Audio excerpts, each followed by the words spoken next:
এটা ভীষণ অবাক করা ব্যাপার। এরকম ঘটনা কি করে ঘটতে পারে? তারা জানে যে শিশু, নারী এবং নিরপরাধেরা মরছে। তারা জানে সেটা। যে মানুষগুলো আঙ্গুলের খোঁচায় বোম রিলিজ করেছে তারা জানে এসব। তোমাদের কি হৃদয় বলে কিছু নেই? কি করে তুমি বোমাগুলো ফেলতে পারলে? আমরা এই লজিকটাই বুঝে উঠতে পারি না, রাইট? কারণ আমরা ভাবি আপনার আমার মতো তাদেরও বিবেক আছে। এজন্যই বুঝে উঠতে পারি না। আমি নিশ্চিত আপনারা সবাই রাফাতে ফেলা বোমাগুলো দেখেছেন। হয়তোবা আপনি দেখেননি, ভিডিওগুলোর দিকে তাকাতেই পারেননি। চতুর্দিকে আগুন জ্বলছে, একটা গণহত্যা চলছে, লোকজন তাদের সন্তানের মৃতদেহ বুকে আগলে রেখেছে।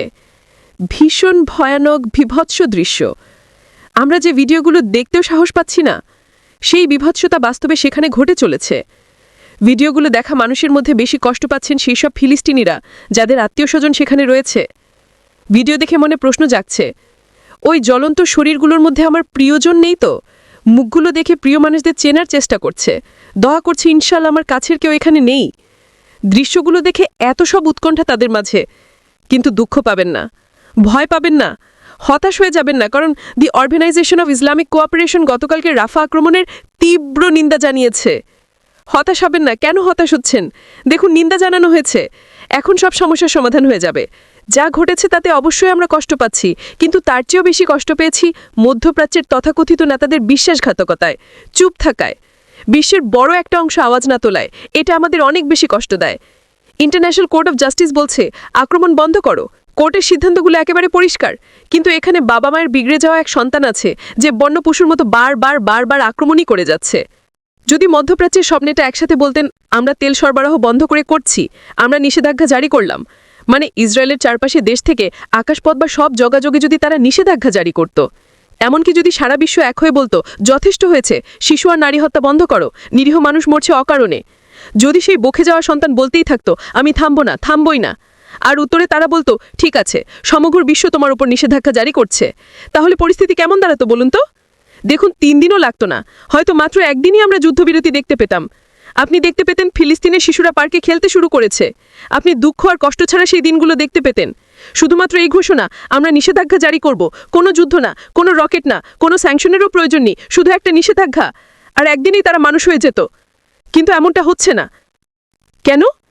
কারণ এখানে শুধু ইসরায়েল দোষী নয়, বিক্রি হয়ে যাওয়া নেতারা আছে, অন্য পরিকল্পনা, অন্য স্বার্থ। ঠিক এই কারণেই কোনো একতা নেই। যা কিছু ঘটেছে প্রায় সবই আপনি জানেন। ইসরায়েল চেয়েছিল ফিলিস্তিনিদের উত্তর থেকে দক্ষিণে সরিয়ে নিতে, আর তারা সেটাই করেছে। তারা 7 থেকে 8 বার স্থান পরিবর্তন করে সবশেষে একটি ক্যাম্পে আশ্রয় নিয়েছিল, রাফাতে, যেখানে ইসরায়েল তাদের থাকতে বলেছিল। লোকজন যখন গভীর ঘুমে তাদের তাঁবুগুলো দাউ দাউ করে জ্বলে ওঠে, শোনা যাচ্ছে 8টা রকেট আক্রমণ করেছে সেখানে, আর সেখানকার দৃশ্য ভীষণ ভয়ানক। আমি খুব বেশি ডিটেলে বলতে চাইছি না, কারণ আপনার হয়তো কষ্ট হবে। আমাদের 45 জন ফিলিস্তিনি ভাইবোন শহীদ হয়েছেন, আর আহতের সংখ্যা বেড়েই চলেছে, আর মৃতের সংখ্যা সময়ের সাথে সাথে বাড়ছে। কি অদ্ভুত, তাই না? তারা বলল দক্ষিণে যাও, সেটাই সবচেয়ে নিরাপদ জোন। ওকে, তারা সেফ জোনে গেল, আর সেখানেই নিরীহ মানুষের উপর বোমা বর্ষণ শুরু হলো। ঠিক যেমন হিটলার লোকজনকে নির্দিষ্ট জায়গায় নিয়ে গিয়ে এরপর সেখানে গণহত্যা চালিয়েছিল। ঘটনাগুলোর ভীষণ মিল। গ্যাস চেম্বারে লোকজন জড়ো করার মতো। আপনি নির্দিষ্ট এলাকায় লোকজনকে জড়ো করছেন, আপনি বলছেন এটা সেফ জোন, ইন্টারন্যাশনাল কমিউনিটিগুলো বলছে এটা সেফ জোন, এরপর ঠিক যে জায়গাটাকে সেফ জোন বলা হলো সেখানেই নিরীহ মানুষগুলো জমা হলো, আর আপনি তাদের মেরে ফেলতে শুরু করলেন। কি হলো? রকেটগুলো কি ভুলে আঘাত করেছে? 8টা রকেট, সবগুলোই কি ভুলবশত লঞ্চ করা হয়েছিল? ইসরায়েলের মতন এত উন্নত প্রযুক্তির একটি দেশ, এমন একটি দেশ যারা অতি সূক্ষ্মতার সাথে বোমা ফেলতে সক্ষম, তারা কি এসব ভুলবশত করেছে? প্রথম দিকে তারা একটা ব্যাখ্যা দিত যে ইসরায়েল নিজেকে রক্ষা করছে, কিন্তু এখন এসব হত্যাকাণ্ড এতটাই বেড়ে গেছে, এখন এটা একটা গণহত্যায় দাঁড়িয়েছে। ব্যাপারটাকে আর অন্যভাবে ব্যাখ্যা করার কোনো সুযোগ নেই। পরিসংখ্যান দেখুন একবার। 15,239টি শিশু মারা গেছে, 10,393 জন নারী মারা গেছেন, সব মিলে 35,984 জন মানুষ শাহাদত বরণ করেছেন, 80,643 জন মানুষ আহত, সাথে অসংখ্য অকল্পনীয় মানসিক যন্ত্রণা। যারা মারা যাননি তারা ভেতর থেকে শেষ হয়ে গেছেন। আমি বলছিলাম অকল্পনীয় মানসিক যন্ত্রণা। কেন? কারণ আপনার পরিচিত সবাই মারা গেছে। এই যন্ত্রণা নিয়ে কি আপনি বাঁচতে পারবেন? কখনো সুখী হতে পারবেন? আমি একটা বাচ্চার ভিডিও দেখছিলাম, চলুন একসাথে দেখি। কেমন আছো? আলহামদুলিল্লাহ। তোমার নাম কি? ফাইসাল আহমেদ আল খালিদ। তোমার বয়স কত? 5? আমার মা গর্ভবতী ছিলেন। তারা আমার মায়ের পেটে গুলি করেছিল। মা 7 মাসের গর্ভবতী ছিলেন। তোমার বাবা তখন কোথায় ছিল? তিনি ঘুমাচ্ছিলেন। তিনি ঘুম থেকে ওঠার পর কি হলো? তিনি মারা যান। তিনি আর আমার মা একই সপ্তাহে মারা যান। ওই একই দিনে? হ্যাঁ। তোমার সামনে কি সবকিছু ঘটল? তুমি দেখেছিলে? আমার সামনে? অবশ্যই। কি দেখেছিলে তুমি? কি ঘটেছিল তোমার সামনে? যখন আমরা হলওয়েতে জড়ো হলাম, তারা আমার বাবা মাকে নিয়ে এলো আর আমার চোখের সামনেই মেরে ফেলল। ইনশাল্লাহ তার পুরো পরিবার নিশ্চয়ই জান্নাতে গেছেন। শুধু দেখুন বাচ্চাটির অবস্থা। এটা একদমই হালকাভাবে নেওয়ার মতো কিছু নয়। কথাগুলো বলার সময় বাচ্চাটার মুখে কোনো এক্সপ্রেশনই ছিল না। তার আবেগগুলো একেবারেই মরে গেছে। বলুন, এই বাচ্চাটা কি বেঁচে আছে? সে কি সার্ভাইভ করছে? সে কি ঠিক আছে? মজলুমের কান্না এত জোরালো হয়ে উঠে আসবে। যেসব মুসলিমদের এসব কিছু থামানোর ক্ষমতা থাকতেও থামায়নি, তারা কি ভাবে যে আমরা ইবাদত করি, রোজা রাখি আর এতেই আমরা জান্নাতে যাব? আমাদের ধর্ম কিন্তু তা বলে না। কখনো রসুল সাল্লাল্লাহু আলাইহি ওয়াসাল্লামের জীবন নিয়ে পড়াশোনা করেছেন? একটু তাকিয়ে দেখুন তিনি জীবনে কতটা দয়ালু ছিলেন। তিনি একটা শিশুর বাড়িতে যেতেন তার পোষা পাখিটা মারা গেছে সান্ত্বনা দাওতে। আমাদের ধর্ম শুধু নামাজ পড়া, রোজা রাখা নিয়ে না। হ্যাঁ, কিছু ফরজ এবং রোকনগত ব্যাপার অবশ্যই আছে, কিন্তু আপনি বলতে পারেন না যে আমি নামাজ রোজা করেছি, ওকে এখন আমি যা খুশি তাই করে মানুষকে অত্যাচার করব। এটা করতে পারেন না। মধ্যপ্রাচ্যে এত এত মানুষ, এত নেতা, এত প্রভাবশালী ব্যক্তিত্ব আছে। এমনকি গুয়ার্ডিওলাও একজন ইসরায়েলির সাথে হ্যান্ডশেক করতে অসম্মতি জানিয়েছেন। তিনি তার প্রতিক্রিয়া দেখিয়েছেন, বিবৃতিও দিয়েছেন। তো এই মানুষগুলো কি এমনটা ভাবছে যে আমরা আমাদের ক্ষমতা হারাবো? নিজেদের বিপদে ফেলার কোনো মানে হয় না? ভাই, আপনি অলরেডি মরে গেছেন। ইসরায়েল যদি আপনাকে মেরে ফেলে বা খুন করে কি আসে যায়? আদতে কি কোনো ফারাক পড়বে তাতে? আপনি অলরেডি মরে গেছেন।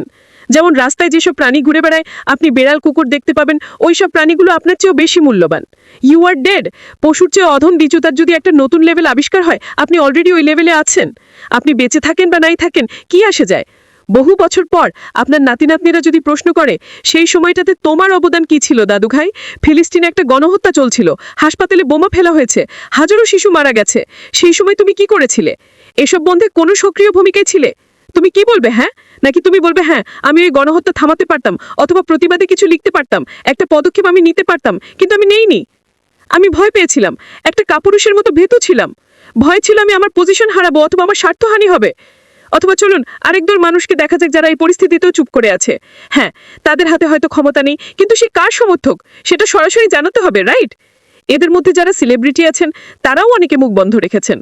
মানে আপনার একটা অডিয়েন্স ও ফলোয়ার্স আছে। আমরা বিশ্বাস করি এই ইস্যুটার সমাধান এই পথেই সম্ভব। একটা সিরিয়াস পাবলিক প্রেশার তৈরি করেই এটা বন্ধ করতে হবে। খেয়াল করে দেখুন, আগের তুলনায় এখনকার জনমত কতটা শক্তিশালী। 7 অক্টোবরের তুলনায় অনেক বেশি শক্তিশালী। যখন একটা শক্তিশালী জনমত তৈরি হলো, আমেরিকার সব উচ্চ পদস্থ নেতারা পিছু হটতে শুরু করলো।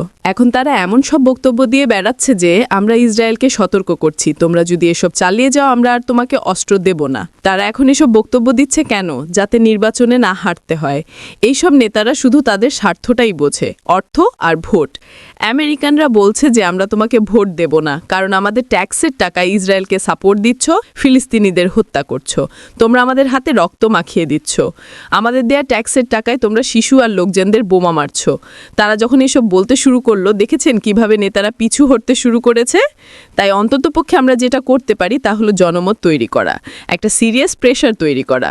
কিন্তু এটা কতটা দুঃখজনক আর কষ্টের যে বিশাল একটা ফ্যান ফলোয়ার নিয়েও কিছু মানুষ যারা এতটাই সেন্সিটিভ যে একটা কুকুর বা বিড়াল মারা গেলেও টুইট করে আর কনসার্ন দেখায়, তারা কিছুই বলে না যখন ফিলিস্তিনে হাজার হাজার শিশু মারা যাচ্ছে। মানে এসব নিয়ে কি মৃত্যুর পর কাউকে প্রশ্ন করা হবে না? আমরা কি শুধু সালাত আর সাওম নিয়ে জবাবদিহি করে পার পেয়ে যাব? শুধুমাত্র নেতানিয়াহুরে হাসরের দিন শাস্তি হবে না, সে পাল্লায় শুধুমাত্র জালেমরা থাকবে না, যারা এই হত্যাকাণ্ডে সমর্থন দিয়েছে তাদের সবারও বিচার হবে। শুধু এবাদতেই সব কিছু নয়। আপনি যদি এভাবে ভেবে থাকেন তাহলে আপনি পুরোপুরি ভুল বুঝেছেন এই বিষয় ও ধর্মকে। এমনও একদল মানুষ আছে যারা বলে যে এই সব ইস্যুতে আমার কিছু করার নেই। আমি কিছু সার্ভে দেখেছি, সেখানে প্রশ্ন ছিল ইসরায়েলে যা কিছু হচ্ছে সেটি নিয়ে আপনি কি ভাবছেন, ফিলিস্তিনে যা কিছু ঘটছে সে ব্যাপারে আপনার মতামত কি। কিছু মানুষ উত্তর দিয়েছেন এই ইস্যুতে আমার কিছু করার নেই, আই ডোন্ট কেয়ার। আবার অনেকে এমনটাও বলেছেন এই ইস্যুতে আমি নিরপেক্ষ। জানিয়ে রাখি, ইসরায়েলের সমর্থনকারী কিন্তু অনেক কমে গেছে, কারণ অত্যাচারের মাত্রা এখন ভীষণ আর ভয়ানক হয়ে দাঁড়িয়েছে। এত সব কিছু দেখেও আপনি কিভাবে নিরপেক্ষ থাকতে পারেন? কিভাবে আপনার কিছু আসে যায় না? ওই শিশুগুলোর ধর্মে আপনার কি কিছু আসে যায়? দেখুন, একজন শিশু মারা গেছে, সেখানে 5টি শিশু, 10টি শিশু, 1000 শিশু, 15,000 শিশু মারা গেছে। কিছুই আসে যায় না আপনার? মুসলিম হিসেবে বেড়ে ওঠার পর তারা আলখেল্লার কুফিয়া পড়ে, হয়তো সেগুলো আপনার পছন্দ না, আপনি ঘৃণা করেন, ওকে, এই মানুষগুলোকে সমর্থন করা লাগবে না, ফাইন। হতে পারে আপনি একজন অবিশ্বাসী বা সংশয়বাদী, আপনি একজন মুসলিম হতে পারেন, আপনার ধর্ম যাই হোক না কেন, যদি একজন মানুষ হয়ে এই শিশুদের মৃত্যু আপনার বিবেকে নাড়া না দেয়, আপনি হয়তো জানেন না, কিন্তু ভেতর থেকে আপনি পচে গেছেন। আপনি নিজের আরাম আয়েশ আর স্বার্থের দাস হয়ে গেছেন। কোনো ব্যাপারে আপনার স্বার্থ না থাকলে সেখানে আপনি একটা শব্দ খরচ করেন না। আমি এটাও জানি যে প্রথমে যখন এই অক্টোবরের ঘটনাগুলো শুরু হলো, তারা সেগুলোকে এমনভাবে উপস্থাপন করেছিল যে সবকিছুর মূলে হামাস, তারাই শয়তান, ইসরায়েলের অধিকার আছে নিজেদের রক্ষা করার, আরও অনেক কিছু। তারা এটাকে এমনভাবে উপস্থাপন করেছিল যে শুরুতে আসল ব্যাপারটা অনেকেই বুঝতে উঠতে পারেনি। তারা হয়তো ভাবছেন, প্রথম দিকে যেহেতু আমি কিছু বলিনি, এখন আমি এই ব্যাপারে চুপ থাকব, কিন্তু এখন সত্যিটা একেবারে পরিষ্কার। তাই আমাদের উচিত নিজেদের সব সংশয়কে পেছনে ফেলে এই ইস্যুতে একমত হওয়া এবং জোরদার জনমত গড়ে তোলা। যদি আপনি নিজ নাতি নাতনিদের বলতে চান যে আমি সঠিক পক্ষই বেছে নিয়েছিলাম, ঠিক এই মুহূর্তে গণহত্যা চলছে, আপনার পক্ষ বেছে নিন প্রিয় ভাই ও বোন। এখানে আমি সেই সব ভাই বোনদের কাছে মানবিক আবেদন করছি যারা আমেরিকান নাগরিক। আপনি কি বুঝতে পারছেন, আপনার সমর্থন ছাড়া ইসরায়েল ওই শিশুদের ও নির্দোষ ফিলিস্তিনিদের মারতে পারে না। মানে আপনি যাই কিনছেন তাতে ট্যাক্স আছে। যাদের হাতে আমেরিকার রাষ্ট্রযন্ত্র ট্যাক্সের টাকা পেয়ে তারা বলে আমরা ইসরায়েলকে সাপোর্ট করি। চাইলে পরিমাণটা দেখতে পারেন, ছোট সাহায্য না, $1 বিলিয়ন দিচ্ছে তারা সেখানে। যদি আমেরিকা প্রতিবাদ শুরু করে, এই গণহত্যা থেমে যাবে। হ্যাঁ, আপনার উদ্দেশ্য হয়তো সৎ, আপনি হয়তো চাননি এসব কিছু ঘটুক, কিন্তু দিন শেষে আপনার ট্যাক্সের টাকা ছাড়া এসব কিছু সম্ভব হতো না। এই কথাগুলো আমি কেন বলছি? আপনি হয়তো নিজেকে অপরাধী ভাবছেন মনে মনে। হ্যাঁ, আপনি হয়তো ভাবছেন আমার উদ্দেশ্য সৎ, আমার কোনো খারাপ উদ্দেশ্য নেই, তাহলে আমি কি করতে পারি? জনমত তৈরি করুন, বলুন আমরা এই গণহত্যা সমর্থন করি না, লিখুন, শেয়ার করুন, আশেপাশের মানুষকে জানান। ইলেকশনের সময় সঠিক মানুষকে ভোট দিন। এই কাজগুলো আপনি করতে পারেন। শেখ ওমর সুলেমান একজন ফিলিস্তিনি যিনি আমেরিকায় থাকেন, তার ট্যাক্সের টাকাও কিন্তু এখানে ব্যয় হয়েছে। আমরা বললাম আপনার কেমন লাগছে এটা জেনে যে এই গণহত্যা আপনার ট্যাক্সের টাকায় হচ্ছে? তিনি বললেন নিজেকে অপরাধী লাগে। হ্যাঁ, তার অবশ্যই কোনো খারাপ উদ্দেশ্য নেই, কিন্তু দিন শেষে সেই টাকা এভাবেই খরচ হচ্ছে। সংখ্যাগুলো দেখুন একবার, 15,239 জন শিশু মারা গেছে। এটা কেবল সাম্প্রতিক ঘটনাগুলোর মৃত্যুর সংখ্যা। জানেনই তো এই অক্টোবরের পর আমি সেই সব হত্যার কথা তো বলছিই না যেগুলো বছরের পর বছর ধরে চলে আসছে। সব মিলিয়ে 35,000 মানুষ, একটা স্টেডিয়াম ভর্তি মানুষ সবাই মাটির নিচে চলে গেছে শুধুমাত্র গত 8 মাসে, শুধুমাত্র এই জালেমদের কারণে। আপনি জানেন যে 7 অক্টোবর কিছু একটা ঘটলো। ইসরায়েল ভীষণ হইচই শুরু করে দিল আর পুরো পৃথিবী জনমত নিজের পক্ষে করে নিল। কিছু বানানো কথা বলল, আমাদের শিশুদের মাথা কেটে নিয়েছে, নারীদের ধর্ষণ করেছে, তাদের স্তন কেটে নিয়েছে। মানুষ তাদের বিশ্বাস করেছিল, কিন্তু কোনো প্রমাণ পাওয়া যায়নি। তখন যারা বলেছিল তারা এসব দেখেছিল, পরে স্বীকার করেছে আমরা আসলেই দেখিনি যে বাচ্চাদের দ্বিখণ্ডিত করা হচ্ছে। আপনি রাফার ভিডিওগুলো না দেখে থাকলে দেখবেন না। আমি একটু করে দেখেছিলাম, যাদের হার্ট একটু দুর্বল, আমি যা বলছি তাদের এটা শোনার প্রয়োজন নেই। 15 সেকেন্ড ফরওয়ার্ড করে দিন। এক লোক পড়ে যাওয়া একটি শিশুকে বুকে আগলে রেখেছিলেন, আপনি ওই শিশুর হাড়গুলোও দেখতে পাবেন, এমনটি শিশুর মাথাটাও ছিল না। ওই লোকটি ডানে বামে দৌড়াচ্ছিলেন, কি করছিলেন হয়তো নিজেও জানেন না।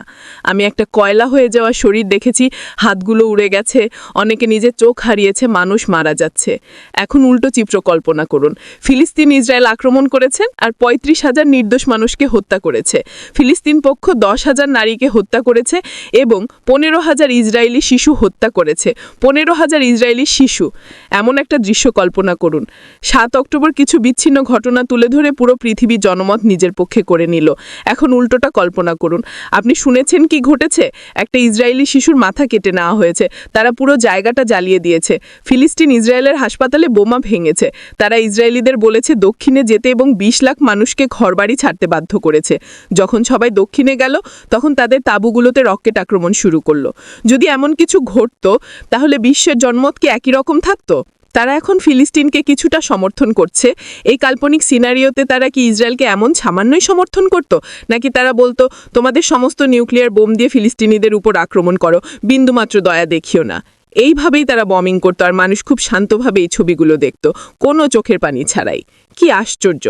আমাদের নবীজির একটি হাদিস আছে, তোমাদের মধ্যে কেউ কোনো অন্যায় হতে দেখলে তাকে বলো যেন হাত দিয়ে বাধা দেয়, সেটা করার সামর্থ্য যদি না থাকে সে যেন অন্তত মুখ দিয়ে প্রতিবাদ করে, আর সেই সামর্থ্য না থাকলে সে যেন মন থেকে বাধা দেয়, আর সেটা হলো ঈমানের দুর্বলতম প্রদর্শন।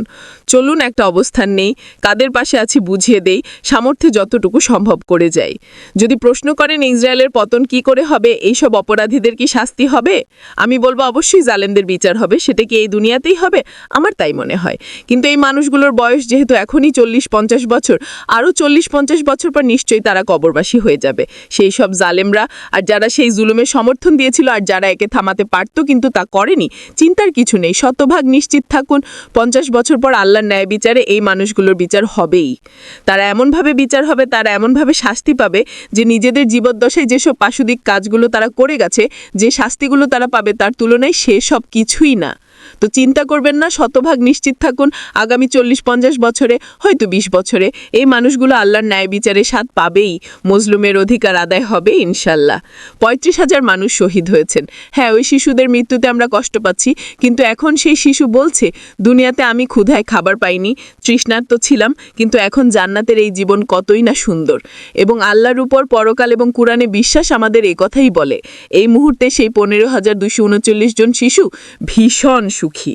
হ্যাঁ, তারা ভীষণ সুখী। 10,000 নারী, 35,000 শহীদ, তাদের কষ্টের দিন শেষ, কিন্তু তারা যাদের পেছনে রয়ে গেছে তারা কষ্টে আছে। তাই আমাদের উচিত তাদের সারিয়ে তোলা, প্রিয় ভাই ও বোন। আর ইসরায়েলের পরিণতি কি হবে তাহলে? এই জুলুম কি সত্যি সত্যি একদিন শেষ হবে?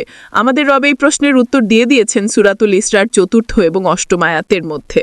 আয়াতে বলা হয়েছে, ইহুদিরা পৃথিবীকে 2বার কলুষিত করেছে, যার ফলশ্রুতিতে তারা 2বার অপদস্থ হয়েছে, তাদের শহরগুলো ধ্বংস হয়েছে, আর তারা নির্বাসিত হয়েছে। প্রথমবার ছিল 589 খ্রিস্টপূর্ব ব্যাবিলনিয়ানদের দ্বারা, আর দ্বিতীয়বার ছিল 70 খ্রিস্টাব্দের রোমানদের দ্বারা। আজকের দিনের সাথে এই ঘটনাগুলোর কি সম্পর্ক? আল্লাহ কুরআনে বলছেন বনি ইসরায়েলকে উদ্দেশ্য করে, হতে পারে তোমাদের প্রভু তোমাদের উপর রহম করবেন, কিন্তু তোমরা যদি ফিরে যাও পাপের পক্ষে, আমরাও ফিরে আসব শাস্তিতে। অর্থাৎ তোমরা পাপে ফিরে গেলে আমরা শাস্তিতে ফিরে যাব। তোমরা একই অভিজ্ঞতার মুখোমুখি হবে যে অভিজ্ঞতা অতীতে তোমাদের হয়েছিল। যেমনটা আমরা জানি যে জুলুম যখন একই মাত্রায় থাকে তখন তার ধ্বংস হয় না, এর ধ্বংস ঘটে যখন এর মাত্রা বাড়ে। যখন এর মাত্রা বাড়ে, জনগণের বিবেক জেগে উঠতে থাকে। মাত্রা বাড়লে লোকজন প্রতিক্রিয়া দেখায়, ঠিক যেমনটা আজকের দিনে ঘটছে। একটা জনমত গড়ে উঠেছে, একটা সার্বজনীন চেতনা গড়ে উঠছে। ঠিক এইভাবেই নির্পীড়নের সমাপ্তি ঘটে। ইতিহাসের পাতা জুড়ে অনেক অত্যাচারীর কথা শোনা যায়, আর প্রতিবারই অত্যাচারীর শেষ পরিণতি একই ছিল। ইনশাল্লাহ এবারও তেমনটাই হবে। আমরা আমাদের কাজ করে যাচ্ছি, আমাদের পক্ষ বেছে নিয়েছি। আল্লাহ যেন সব অত্যাচারীর বিনাশ ঘটান ইনশাল্লাহ।